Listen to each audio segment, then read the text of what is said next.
What's up, beautiful earthling? Welcome on board. I am Y311H. May the God of hope fill you with all joy and peace as you trust in Him, so that you may overflow with hope by the power of the Holy Spirit. Romans 15:13. Our message of today from the book of wisdom. On this episode, we shall be taking a look at some of the best videos around the internet, and we shall be reacting to them together. Let's give thanks for life and take a look at these videos.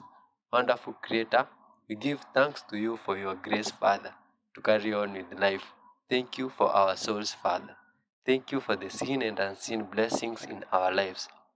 Thank you for your precious child, today's viewer, Father.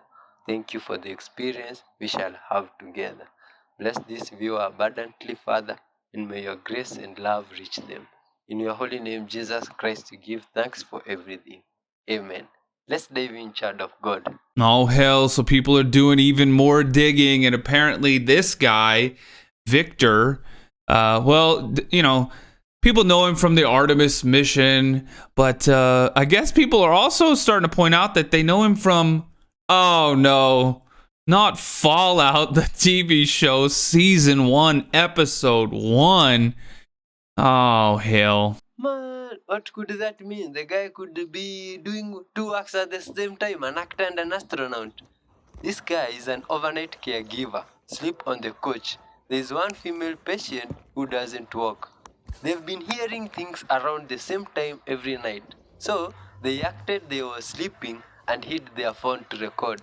Let's see what they recorded. This is crazy, man. I'm also curious. I want to see what could have been happening. Could the patient be pretending to be sick? I don't know. Let's see this together.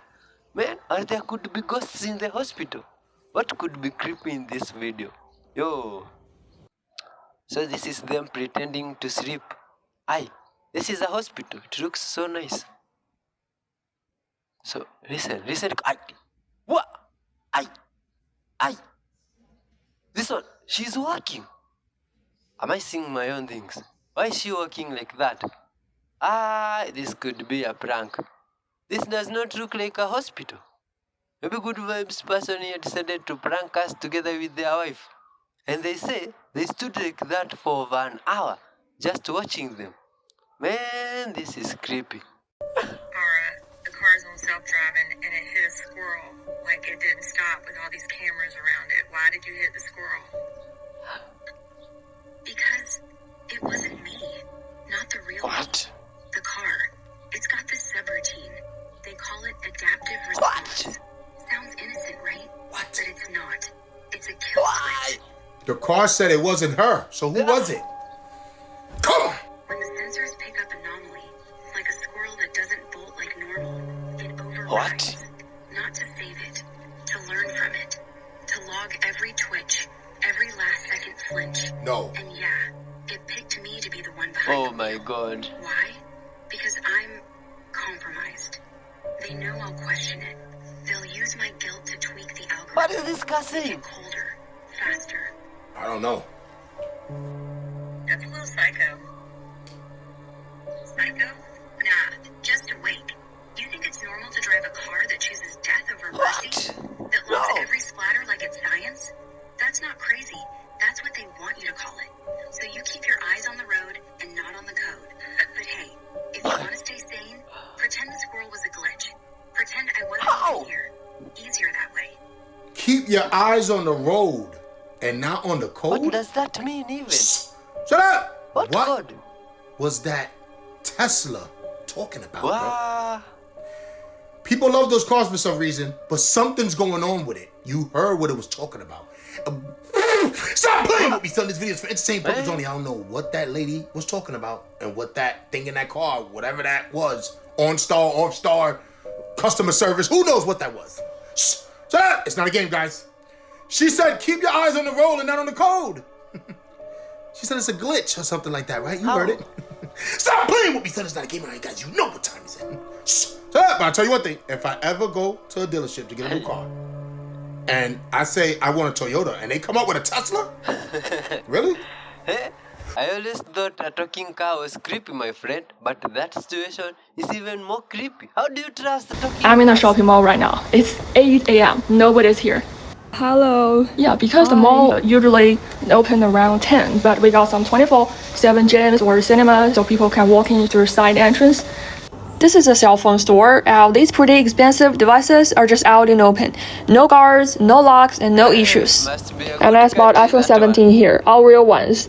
You do the math for me. Oh my god, this one almost $3,000 just lying there. Hey, you must be living in... High-end cosmetics and Dyson all in arm's reach. We got some down jackets here. Wow, looks so good. How much is this one? Oh, you are the guy. We got Under Armour My here. sister. That's a pretty good one, I think. Sister here could be the god Shells herself. of Adidas sneakers. Let's go check downstairs. Wow. I like this one. And these shoulder bags and belts, don't even bother covering no clothes on it. This is how safe China is. You can leave valuable products outside and people just respect them. Even as someone who grew up in China, I still find this amazing. What do you think? It's very creepy, that one. How many BSD was this guy's husband when he bought her these tickets? Maybe he was just okay, just wanted to not be bothered when watching the game. Look at this, a robot golfer. Man, why could people be making this? Robots for sports. Sports were made for humans. Look at this. This man be the inventor of Bitcoin. This is Adam Back. He is a very prominent British Bitcoin entrepreneur. And according to the New York Times, they've done a very big year-long investigation into Satoshi Nakamoto, this elusive, anonymous creator of Bitcoin. They think that it's Adam Back. Finding out who Satoshi Nakamoto is probably the biggest mystery of the internet ever. Every 6 months, someone comes out with a new investigation. And I've covered quite a few of them. First, there was this guy. That was proven finally in court that it wasn't him, even though he said he was. Then there was this guy. He said he wasn't. People believe him. Then there was this guy. He said he is. No one believes him. And now Adam Back. So Adam Back has been a name that's been floated around for a long time. He is kind of one of the prime suspects, really, of the people that were around at the time of 2009 when the Bitcoin white paper was published. His name is not new. But what is new about this investigation is the sheer weight of work that has gone into comparing the kind of way that Satoshi Nakamoto used to write posts online with the way that Adam Back writes his posts online and also the papers that he's done. It's really quite a compelling case. However, after a few prods and pokes on X this morning, I got Adam Back to reply, and he is flatly, obviously, denying that he is Satoshi Nakamoto. He says that this is just circumstantial evidence. He says that matching up the way that he writes with the way that Satoshi writes, for example, is not good enough evidence. Oh man, who could that guy be really the Satoshi guy? It's crazy. Adam Back, welcome to the this Daily. guy again? Thank you so much for coming on the show. Of course, thanks for having me on. Should I call you Adam or Mr. Back or Mr. Adam is Nakamoto? Okay, it is what everybody's wondering.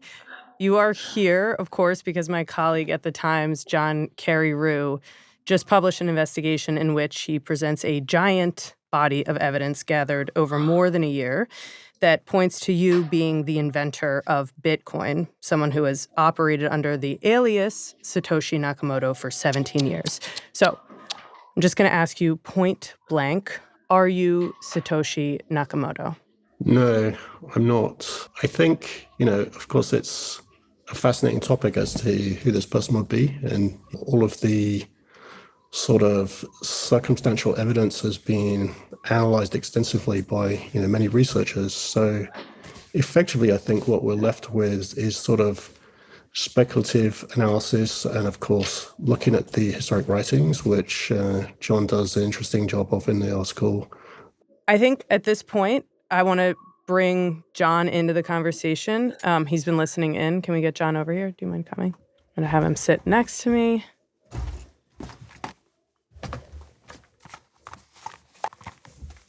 Great. Hi, John. Hi, Adam. I just want to set aside for a second the question of whether you're Satoshi and ask you, if Satoshi were calling into this show today and I asked him, are you Satoshi? Do you think he would say yes? It's kind of hypothetical to me, right? Because I'm not, but I have seen a number of people in interview settings being asked that question and saying they wouldn't say or something like that, right? I think because there is some attraction to this idea that Bitcoin is stronger for not having a kind of vocal founder. Right. So, yeah, I think that's the common answer, and it sounds logical to me. In other words, the common answer would be that Satoshi calling into the show wouldn't admit that he's Satoshi. Well, I mean, I think my assumption is Satoshi simply would decline to participate or, be hard to identify even as a candidate to try to contact to bring into an interview. Yeah, man, if that guy is really the guy, why would he deny it? Why is that thing that big? How often do people ask you if you are Satoshi Nakamoto? Yeah, he comes again. All too often, but for the record, I'm not. But of course, it's a fascinating story for Bitcoin, and I think the fact that Bitcoin's, there's some discussion about whether Bitcoin is a discovery or an invention. So I like to think about it as a discovery because it's a fundamental design concept, right? Many things that start physical, like the ignition of a car or machines, they are possible to make more efficient and vastly improved with digital technology. So you can think about Bitcoin like digital gold, and the building blocks and concepts, you would think that could have been discovered by somebody else eventually. So I like to think of it as a discovery, but nevertheless, the fact that Satoshi stopped participating very early in Bitcoin's release, I think it's 2011 or something, he stopped participating in the forums, is actually a positive for Bitcoin because it makes it feel more like a discovery, more like a commodity, whereas many of the other coins look more like startup stock and there's a founder and people, the media then will want to interview the founder and want to lobby them for changes and things like that. So Bitcoin doesn't have any of that. Therefore, it's very decentralized, very commodity-like, and doesn't rely on any company or individual. But why does the guy look tensed up or anxious talking about that story? Could Romania, it really be him? they changed the law in 2013 that meant if you were in prison for a white-collar crime, let's say, you could get 30 days off your sentence for every book that you I wrote. would be writing 30 books days. there every day. Wait, wrote? Yes. If you wrote a book, then you get a month off your sentence. Wow. So a lot of people who are in for fraud or tycoons or former politicians or something suddenly started knocking out books left, right, and center. They would get experts in a subject to write a book. Then they would smuggle them into the jail, and then they would just copy them out and then put by whoever, and then say, written, 30 days off, please. There's a guy called Rialini Lupsa, who was a pop singer, who went to prison for fraud, who wrote a book about stem cells and dental medicine. And he's already in prison for fraud. Yeah. You'd think they would be like, I'm not sure you're on the up and up. Isn't that amazing? Only one place in the entire Bible do you find the word Lucifer. Once. Here we actually put a name on Satan, calling him Lucifer. And if we were to walk down the street and just ask people, who is Lucifer? What is Lucifer? They'd all say it's Satan. It's the devil. Do you know who Lucifer is? An angel that was cast down from heaven, Satan. Satan. That's Satan. That's the devil. The devil. He's Satan. Satan. Satan. The devil. The devil. Who is The devil. All right. Who's Lucifer? The devil. All right. It's an easy question. I know. That's perfect. Satan, yeah. The only way you and I know that Satan's name is Lucifer is because of Isaiah 14:12. How art thou fallen from heaven, O Lucifer? Now I want you to notice, it gives us his name and it gives us his title. O Lucifer, son of the morning. So what's the title of Lucifer? Son of the morning, right? Revelation chapter 22, verse 16. The King James Version says this, I, Jesus, have sent mine angel to testify unto you these things in the churches. I am, this is Jesus speaking, I am the root and the offspring of David, this is Jesus speaking, and the bright and morning star. Do you see that? What did Jesus call himself? The morning star. That's his title. So both the King James and the NIV in Revelation 22:16 state that Jesus Christ is the morning star. What does the NIV call Lucifer falling down from heaven? How you have fallen from heaven, morning star, son of the dawn. So instead of Lucifer being cast out of heaven in Isaiah 14:12, in the NIV, you have Jesus being cast out of heaven. Now look, The Bible has told us that Lucifer, or Satan, was cast out of heaven for wanting to be like the Most High. Wanting to be like God. Look, the NIV, after attacking Christ's deity, after attacking his preexistence, after attacking the fact that he was born of a virgin, that he had no beginning, that he had no ending, that he was God in the flesh, it's now accusing him of wanting to be like the Most High. He is the Most High. Amen. According to your NIV, Jesus fell from heaven and not Lucifer. The people who are behind these versions are of Satan. Satan wanted to corrupt the word in the Garden of Eden, and we are not ignorant of his devices. Oh man, that's an interesting school of thought. I'd rather say nothing. Why is my VR setup more than my rent?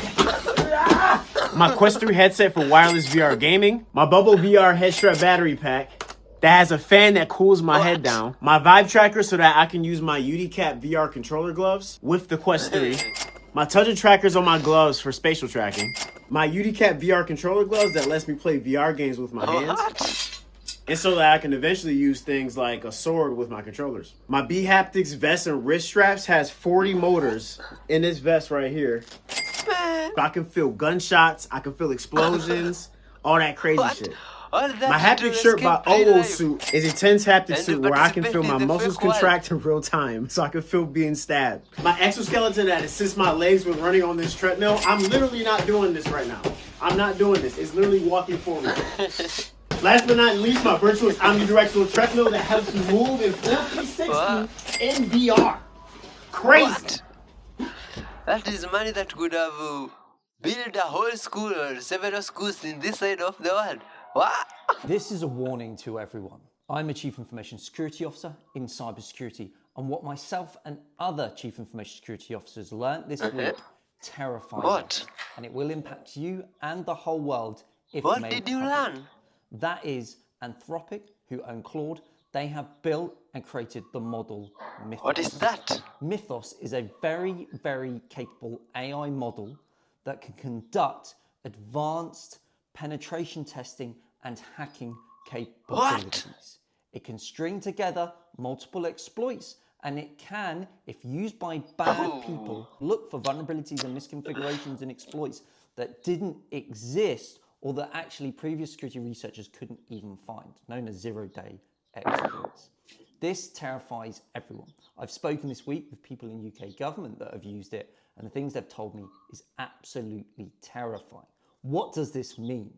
Well, it means you need to get on conducting advanced secure code scanning of all of your repositories, your code, your applications. Because if and when, and it will be released, when Mythos is released, it will be made public and it will get in the hands of bad people, bad attackers.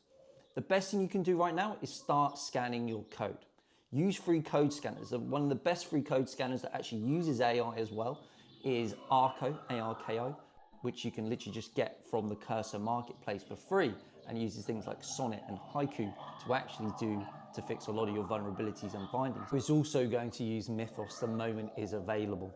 So if you deploy tools in the IDE, make sure you scan and shift left as much as possible. Do your immediate scanning in the IDE of all your code, all your repositories, all your projects that you're working on. Scan it straight away the moment you start building it, even if you're vibe coding. This is really, really crucial, and conduct threat modeling, which is essential. But there are lots of other tools that you should be using. Conduct threat modeling, hire DevSecOps engineers, which is absolutely crucial right now.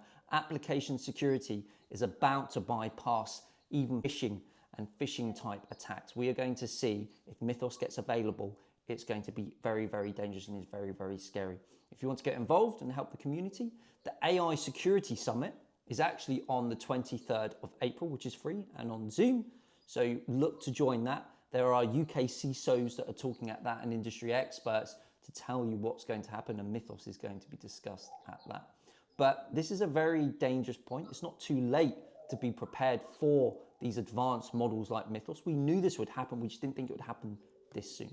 And make sure you stay up to date and follow the latest companies like DevSec AI, for example, like the AI Security Institute and other organizations. Please make sure you stay up to date with the latest AI security best practices, because this is crucial. We've all got to come together to fix and defend against this future threat. where AI models are very capable. Don't use these technological tools against other humans. Love your neighbor the way you love yourself. So I need help understanding if this is an April Fool's thing that's not been taken down, because what do you mean strictly no pigeons? The pigeons Put it in these supposed to read areas, this. except bank holidays.